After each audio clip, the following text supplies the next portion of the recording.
नमस्कार, मैं हूं आपके साथ सोनम रावड़ी की शुरुआत करते हैं। दुर्ग जिले के ग्राम समोदा में करीब 9 से 10 एकड़ में अवैध अफीम की खेती का खुलासा हुआ है। पुलिस जांच में जुटी है। वहीं पंचों के साथ मारपीट के आरोप ने गांव का माहौल खराब कर दिया है। वहीं आपको बता दें कि पूर्व मुख्यमंत्री भूपेश बघेल और कांग्रेस नेताओं ने बीजेपी सरकार पर संरक्षण और नशे के नेटवर्क के आरोप लगाए हैं। कांग्रेस ने कड़ी कार्रवाई और निष्पक्ष जांच की मांग की है। मामले की सियासी सरगर्मी बढ़ती जा रही है।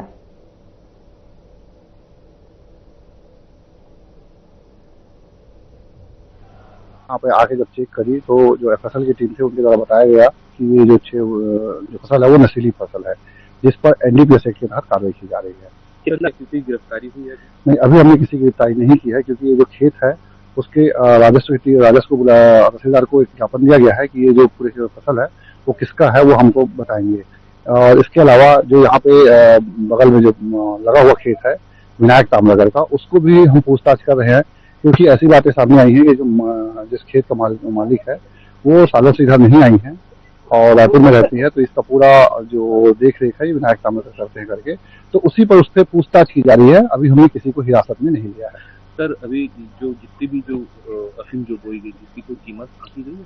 क्योंकि ये पूरा लगभग 6.5-7 एकड़ के एरिया में फैला हुआ है, तो अभी इसकी पूरी इकट्ठा करवाया जा रहा है। अभी जुडिशियल मजिस्ट्रेट को के आने के पश्चात इसको इकट्ठा करवाया जाएगा और इकट्ठा करवा के फिर इसकी तौल कार्रवाई की जाएगी। तौल कार्रवाई के बाद ही इसकी एक्चुअल कीमत हम बता पाएंगे। और अगर मोटा अगर देखा जाए तो काफी एरिया में फैला हुआ है, तो करोड़ों रुपए का कार्रवाई है। किस तरह का कार्रवाई होगी? एनडीपीएस एक्ट के तहत इसकी कार्रवाई होती है। एनडीपीएस एक्ट में हम इसकी कार्रवाई करेंगे। देखिए, बच्चे लोग होली के दिन चना खाने के लिए, चना चुराने के लिए बोला जाए, क्या एक नियम होता है कि होली के दिन बच्चे लोग क्या होता है कि लकड़ी लाने के लिए या चना खाने के लिए खेत में जाते हैं। जब खेत में गए बच्चे लोग तो वहां देखा अजीब प्रकार का फूल और अजीब प्रकार का फल, तो उन लोग ने वीडियो बनाया। वीडियो बनाने के बाद कहीं शेयर किया। शेयर करने के बाद ये बात गई सरपंच तक। सरपंच ने फिर इसकी जांच के लिए थाना में रिपोर्ट किया। उसके बाद सामने आया कि 10 एकड़ के खेत में अफीम की खेती यहाँ के विनायक ताम्रकार करके जो भारतीय जनता पार्टी के राइस मिल के जो प्रकोष्ठ है उसके प्रदेश संयोजक और उनके परिवार यहाँ पे अफीम का खेती कर रहा है। और जब हमने जाके अंदर घुस के देखा तो फलों में चीरा लगा हुआ है, उसका चिट्टा निकाला गया है, जिस चिट्टे से हीरोइन भी बनता है, अफीम बनता है, डोडा बनता है, खसखस भी निकलता है। अनेक प्रकार की नशा का जो उसमें चीजें हैं वो एक फल से निकलता है। तो वो खेती यहाँ पे भारतीय जनता पार्टी के नेता यहाँ पे कर रहा है। इतनी बड़ी खेती में मैं तो ये बात बोलना चाहूंगा कि पुलिस को भनक कैसे नहीं लगी। ये दुर्ग ज्यादा दूर नहीं है, 10 किलोमीटर के अंतर्गत दुर्ग है। ये जब यहाँ पे चिट्टा आ रहा था, हीरोइन आ रहा था, सूखा नशा का सामान आ रहा था, ये बोलते थे कि पंजाब से आ रहा है या कोई पोर्ट से आ रहा है, जबकि छत्तीसगढ़ के दुर्ग जिला के समोदा में ही ये नशा का खेती किया जा रहा था, नशा का व्यापार किया जा रहा था।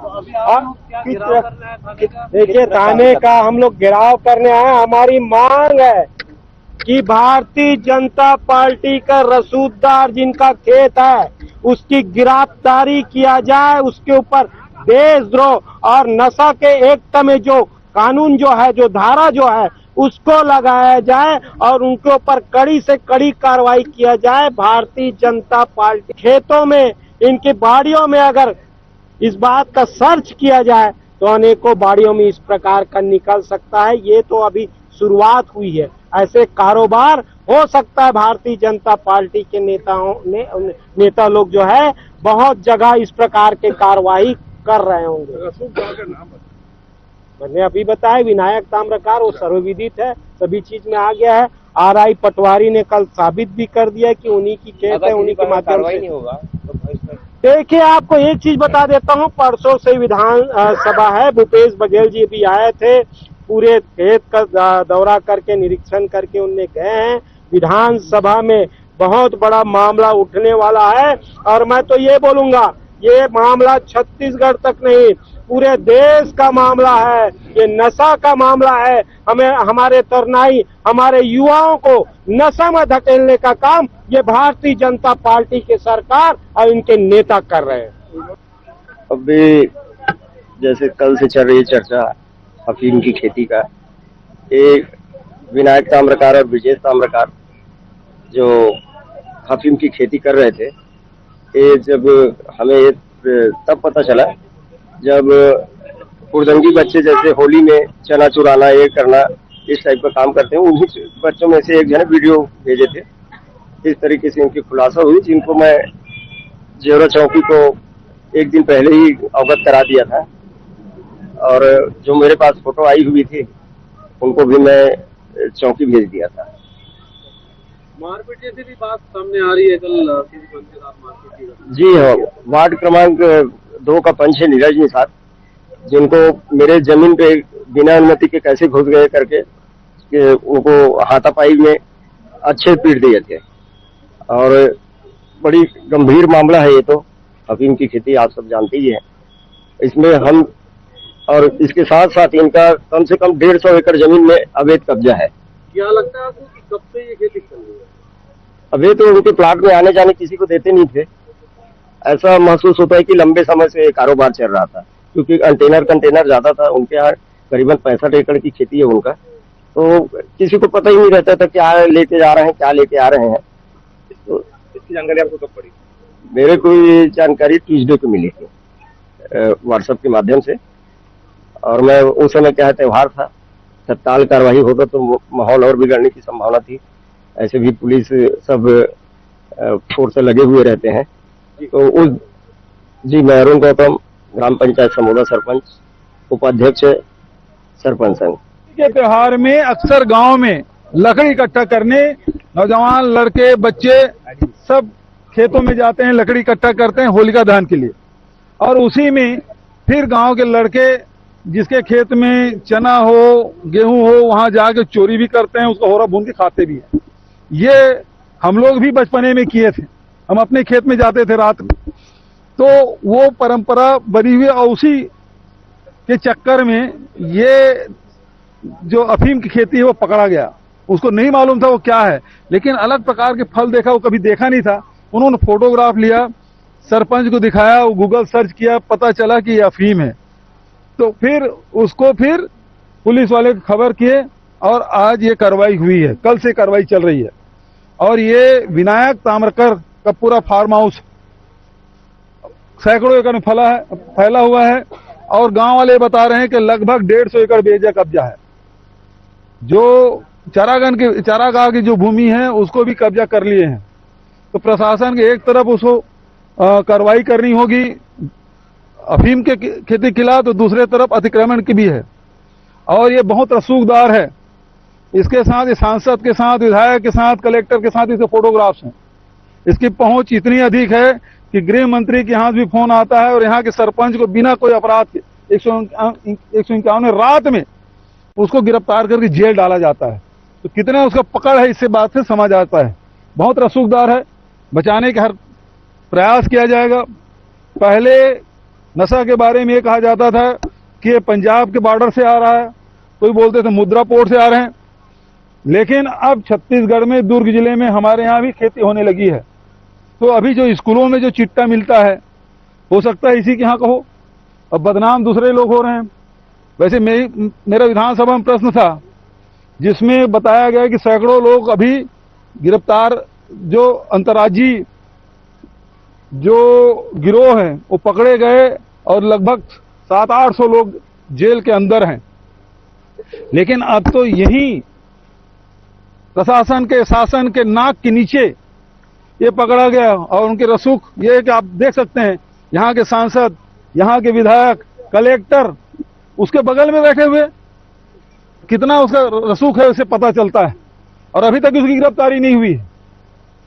क्या सरकार या पुलिस का संरक्षण इसमें है शामिल, क्योंकि बहुत सालों से खेती हो रही है, मानना है कि ये तो कब से कर रहा है। दूसरी बात यह है इसका नेटवर्क कहाँ कहाँ फैला हुआ है, ये भी जांच करने के विषय, उस नेटवर्क को तोड़ने का और उसे जितने लोग उसे सम्मिलित हैं उसे गिरफ्तार करने की जिम्मेदारी है पुलिस की है। उचित कार्रवाई ना होने पर ये लगभग मुझे लगता है कि 10 एकड़ के आसपास फैला होगा। कांग्रेस का क्या स्टैंड रहेगा उचित कार्रवाई न होने पर? हम उम्मीद करते हैं कि उचित कार्रवाई होगी, लेकिन नहीं होगी तो हम लोग नजर रखे हुए हैं। अभी विधानसभा चल रहा है, अभी ध्यान आकर्षण लगाएंगे इसमें। नव्या मलिक का नाम आपको नहीं दिया गया? नव्या मलिक का नाम आपके सूची में शामिल नहीं था? नव्या मलिक का आपने मुद्दा उठाया था। गृह मंत्री ने क्या जवाब दिया कि वो मैंने प्रश्न पूछा, वो अंतर्राज्यीय जो गिरोह है उसका, वो चूंकि स्टेट के अंदर का है और ये तो फिर जिले के अंदर का है। इसमें जरूर मैं नेता प्रतिपक्ष से बात करके इसमें स्थगन, अभी 9 तारीख विधानसभा शुरू होगा, इसमें जरूर इसमें हम लोग लाने की कोशिश करेंगे, चाहे स्थगन हो चाहे ध्यान आकर्षण। का कार्रवाई हुआ था, 30 लोगों को पकड़ा गया था और पुलिस कह रही थी कि हमने कड़ी तोड़ दिया है, पर नाक के नीचे यहाँ हो रहा था। पुलिस, मैं बता रहा हूँ, एसपी कलेक्टर के साथ बैठे, उसको फोटोग्राफ कलेक्टर के साथ बैठे बगल में, कितना रसूख होगा। धान का पैसा आया तो आप माला माल बता रहे थे, तो कौन माला माल इसमें हो रहा है? अब ये तो देख लीजिए कि ये पैसा कमाने का, माला माल बनने का, माल कमाने का एक तरीका ढूंढ लिया भाजपा वालों ने। अब भैया अडानी मुद्रा पोर्ट में ही क्यों उतरे, पंजाब से क्यों उतरे, यहां शुरू कर दो। तो धान के खेते में तो माला माल नहीं हो रहे हैं, इसमें माला माल होने की तैयारी हो रही है। क्या मानते हैं, एक प्रकरण सामने में आया है और भी हो सकता है, देखिए क्यों नहीं हो सकता। जब गांजा आप उड़ीसा बॉर्डर से आ रहा है करके हम पकड़ते हैं, जितने भी गांजा उड़ीसा से आ रहे हैं उसमें कोई कार्रवाई नहीं रही, वहां तो डबल इंजन की सरकार है, गांजा नहीं रुक रहा है। यहाँ छत्तीसगढ़ में अफीम की खेती हो रही है। तो नशा का पूरा कारोबार ये भारतीय जनता पार्टी के नेताओं के संरक्षण में हो रहा है। सर, यहाँ से जैसे अफीम की सप्लाई बता रहे हैं कि हुई है, तो कहीं ना कहीं पुलिस फेल है इसमें रोकने में। ये तो बच्चे लोग पकड़ दिए इसको, बच्चे लोग पकड़े इसको। गौरेला पेंड्रा मरवाही जिले में प्रधानमंत्री जन औषधि केंद्र गरीब और मध्यम वर्ग के लोगों के लिए राहत का केंद्र बनते जा रहा है। 7 मार्च को मनाए जाने वाले प्रधानमंत्री जन औषधि दिवस के अवसर पर जिला अस्पताल परिसर में संचालित जन औषधि केंद्र पर लोगों को सस्ती और गुणवत्तापूर्ण जेनेरिक दवाइयां उपलब्ध कराई जा रही है। केंद्र संचालक नलिन नागाइच के अनुसार यहां ब्रांडेड दवाओं के समान गुणवत्ता वाली दवाइयां काफी कम कीमत पर मिलती हैं। मुख्य चिकित्सा एवं स्वास्थ्य अधिकारी डॉक्टर रामेश्वर शर्मा ने बताया है कि योजना का उद्देश्य लोगों को सस्ती, सुरक्षित और प्रभावी दवाइयां उपलब्ध कराना है। औषधि केंद्र जिला अस्पताल का हमारे यहाँ सस्ती दवाइयां मिलती हैं जिसकी गुणवत्ता उच्च स्तर पे है। पेशेंटों को यहाँ से बहुत फायदा हो रहा है। दिन प्रतिदिन पेशेंट की संख्या बढ़ती जा रही है। लोगों का भरोसा दवाइयों पे बढ़ता जा रहा है। यहाँ पे दवाइयों के कम रेट होने के कारण पेशेंट अपनी पूरी की पूरी थेरेपी हर महीने की कंप्लीट करता है सम्मानजनक स्थिति से। पूरी अपनी दवाइयों पे जो कई बार होता था कि पेशेंट के पास पैसे नहीं होते थे कि पूरी दवाइयां वो खरीद पाए, क्योंकि आजकल जो प्राइवेट कंपनियां हैं उनके दवाइयों की कॉस्ट बहुत हायर साइड है। जब से प्रधानमंत्री जी की ये योजना आई है, पेशेंट्स को दिन प्रतिदिन बहुत फायदा हो रहा है। मैं धर्मपाल पड़वार, थाना गौरेला पेंड्रा मरवाही जिला से बोल रहा हूँ। यहाँ अपना जिला अस्पताल, जिला चिकित्सालय जन औषधि केंद्र बहुत ही अच्छा काम कर रहा है और बहुत ही कम सस्ते दाम पर दवाइयाँ दे रहे, मुआवजा करा रही है और इनका व्यवहार हर चीज में ये बहुत अच्छे हैं। दवाई की गुणवत्ता बहुत अच्छी है और प्रतिदिन इनके यहाँ भीड़ लगती जा रही है दवाइयों का, जिस हिसाब से काम कर रहे हैं अपना। मैं डॉक्टर रामेश्वर शर्मा, मुख्य चिकित्सा स्वास्थ्य अधिकारी, जिला गौरेला पेंड्रा। जन औषधि दिवस के सभी को स्वागत करता हूँ। माननीय प्रधानमंत्री जी मोदी जी का एक कार्यक्रम है कि आम नागरिकों को सस्ते दर पे अच्छे क्वालिटी की दवा उपलब्ध हो। जैसा कि हम जानते हैं कि दवाओं की कीमत में बहुत ज्यादा विविधता होती है। कुछ दवाएं बहुत महंगी होती हैं, कुछ दवाइयां उच्च क्वालिटी की नहीं होती हैं और उनके कीमतों में बहुत ज्यादा वेरिएशन होता है। उसको ध्यान रखते हुए एक सुसंगत तरीके से कम मूल्य की दवा अच्छे क्वालिटी के साथ उपलब्ध हो समाज को, ये एक राष्ट्रीय कार्यक्रम तरह जन औषधि के रूप में हमारे देश में चालू है और हम लोग भी इसमें हम सभी जगह जैसे सीएससी लेवल पे, जिला मुख्यालय, जिला अस्पताल लेवल पे हम लोग इसको संचालित करते हैं और कोशिश करते हैं कि ज्यादा से ज्यादा जनता को उपलब्ध हो सके।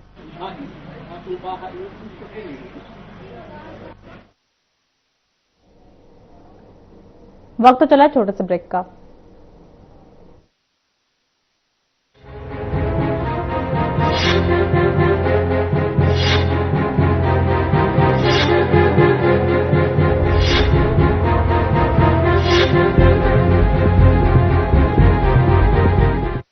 LIC लाया है unit linked insurance plan index plus.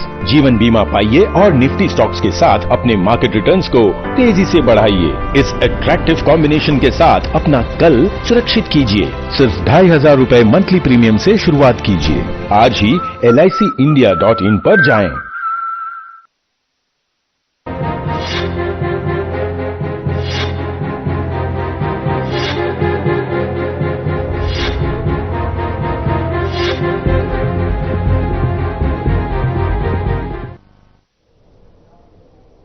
Gorilla Pendra Marwaha जिला में पुलिस महानिरीक्षक बिलासपुर रेंज राम गोपाल गर्ग ने पुलिस अधीक्षक कार्यालय में प्रिंट और इलेक्ट्रॉनिक मीडिया के रूबरू होकर विभिन्न विषयों पर चर्चा की है।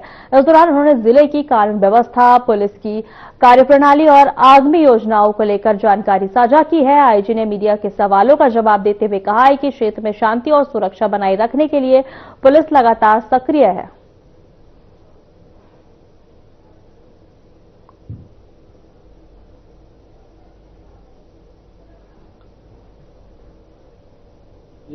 कि हर एक चीज को पूरा कंसंट्रेशन के साथ उसमें राजपत्रित अधिकारी भी लगातार उसमें प्रयास करके अपराधों के नियंत्रण और उसकी विवेचना में मदद कर सकते हैं। ये मैं इनको अपॉर्चुनिटी के रूप में देखता हूँ और कमियां हमेशा हर सिस्टम में रहती हैं। हमारे कुछ अधिकारियों को सेंसिटाइज करने की आवश्यकता है कुछ मुद्दों को लेकर, वो हमने इस पर चर्चा की, चाहे वो सब इंस्पेक्टर लेवल पर हो चाहे वो कांस्टेबल लेवल पर हो।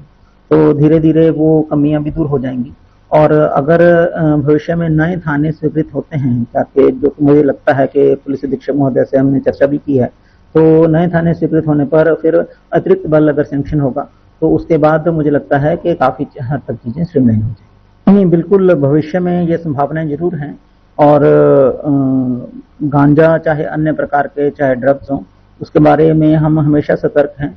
जो राज्य सरकार की भी जो मंशा है ये खासकर सूखे नशे पे अधिक से अधिक कार्रवाई और पूरा कंट्रोल में हो, उसके लिए हम लगातार प्रयासरत हैं और इसके लिए हमने अपने थाना प्रभारियों को भी निर्देशित किया है कि जो सीमावर्ती जिले हैं उनके थानों से समन्वय बनाकर चलें और जो भी सूचनाएं हैं उनका आदान प्रदान करें ताकि प्रभावी कार्रवाई करें। जो चीजें हमारे ध्यान में लाई हैं, डेफिनेटली उसमें पुलिस अधीक्षक को मेरा रिक्वेस्ट रहेगा कि इसमें जरूर कार्रवाई करें और जो इसके प्रभाव हो सकते हैं युवा वर्ग पर, उसके बारे में हम भी चिंतित हैं। उसके लिए एक NCORD होता है, नेशनल कोऑर्डिनेशन, जिसमें कि जिला स्तर पर कलेक्टर साहब की अध्यक्षता में एक कमेटी बनती है जो कि जागरूकता फैलाने का भी उसमें कैसे करना है, समाज सुरक्षा विभाग और स्कूल और कॉलेजेस को जोड़कर उसके बारे में भी चर्चा की जाए।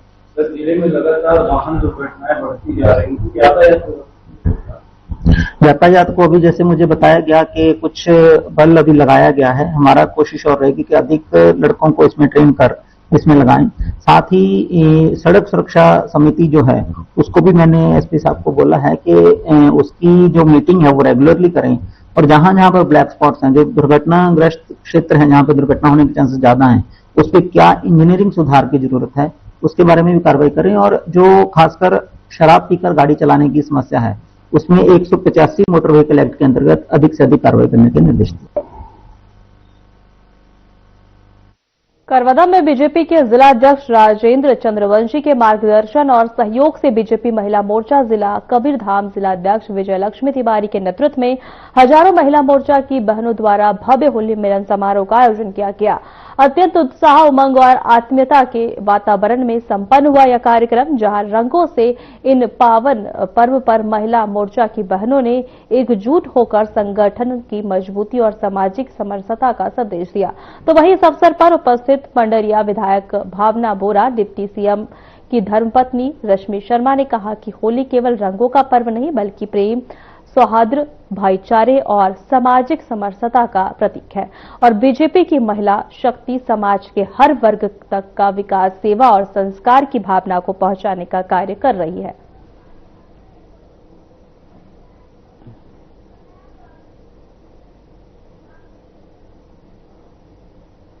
राजनांदगांव में महिला के 2 दिन तक लगातार ड्यूटी करने के बाद पुलिस विभाग के जवानों ने अपने अपने थानों में होली का पर्व धूमधाम से मनाया। वहीं आपको बता दें कि मौके पर शहर के यातायात कार्यालय, शहर के कोतवाली और बसंतपुर थाना सहित अन्य थानों में पुलिसकर्मी एक दूसरे को रंग गुलाल लगाकर खुशियां बांटते नजर आए। साथ ही इस दौरान पुलिस अधिकारी और कर्मचारी गानों की धुन पर झूमते हुए दिखाई दिए। तो वहीं गुलाल लगाया जा रहा था, कहीं पक्का रंग लगाकर होली की मस्ती देखी गई। तो वहीं इस अवसर पर पुलिस विभाग के सीएसपी, टीआई और अन्य स्टाफ भी होली के रंग में रंगे नजर आए।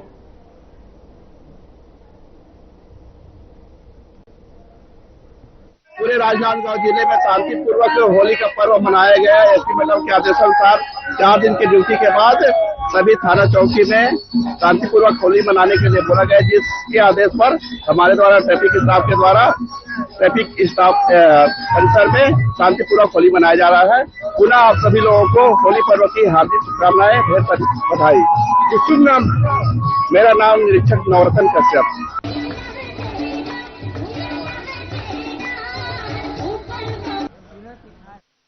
देश समेत प्रदेश में एचपीवी वैक्सीनेशन अभियान की शुरुआत हो चुकी है। अब जल्द ही ये टीकाकरण अभियान गोरेला, पेंड्रा, मरवाही में भी शुरू होगा, जिसकी जानकारी जिला टीकाकरण अधिकारी ने दी है। इसी पर हमारी है खास रिपोर्ट।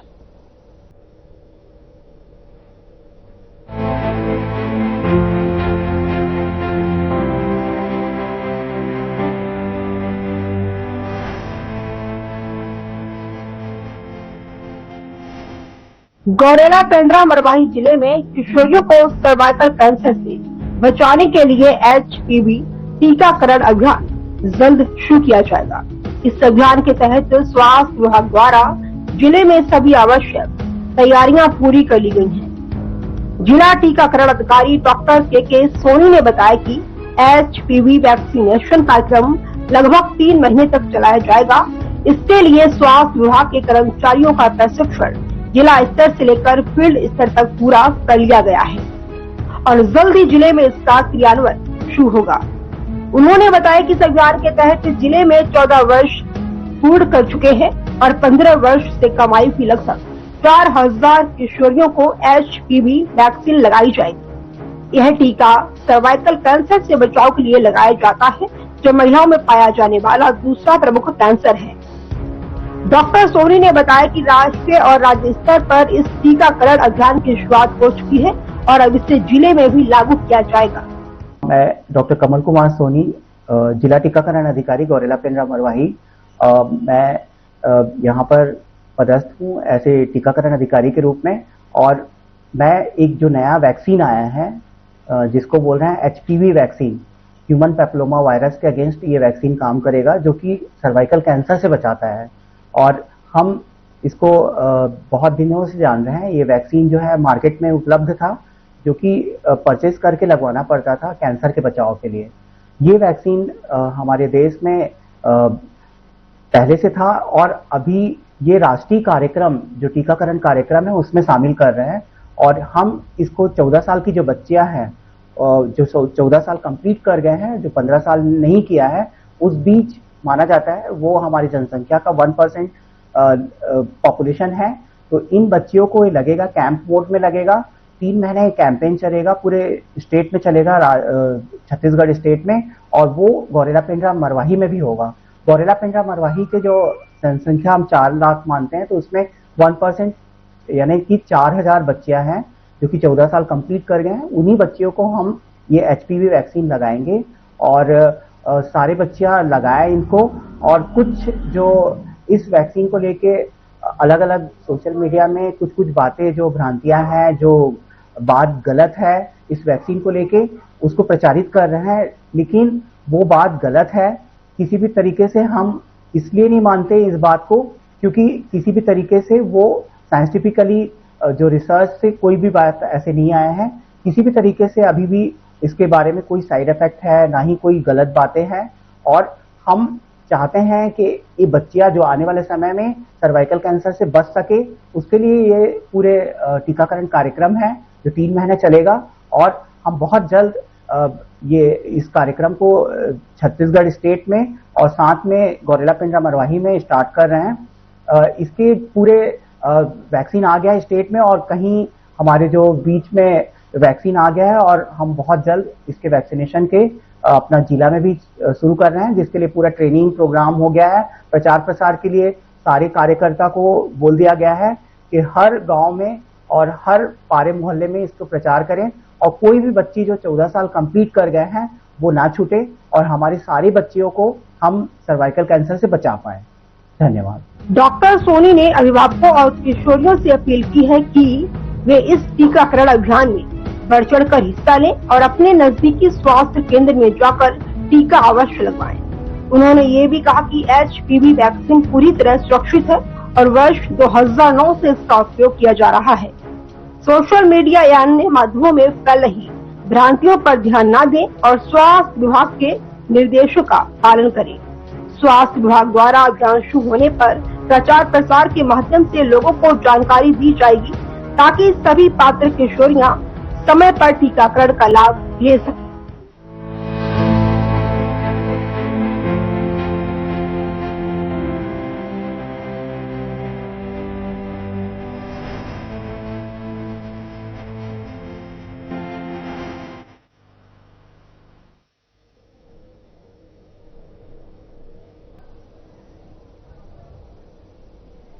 फिलहाल हमारे खास बुलेटिन में इतना ही। नमस्कार।